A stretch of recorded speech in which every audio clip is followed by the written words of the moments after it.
At this point, we are looking at return on equity. What is return on equity? Return on equity is simply this: the return that the profits of the entity gives back to the shareholders of the entity, or the income in comparison to the shareholders' equity in the entity. So these are the profits that is returned to its owners or to the investors of the company. So it's how well the company operates its equity that it has received. So how do we calculate this? It's simply the net profit for the period. So net profit for the period divided by the equity of the company. So divided by total equity of the company.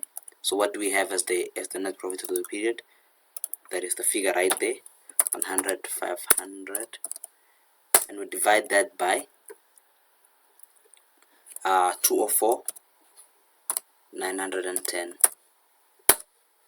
and we've got 49% down here. So that's what it gives us. Now that is the answer that it gives us, and that means that the return on equity is 49%, that the shareholders will get back, that they're getting back 49% of what they had invested in. And that is how you calculate the return on equity. And just like any other ratio, it's different from industry to industry, and so it depends on which industry you're in and other factors that are attributed to it to determine how good the company is doing in returning profits to its equity holders. Till next time, cheers.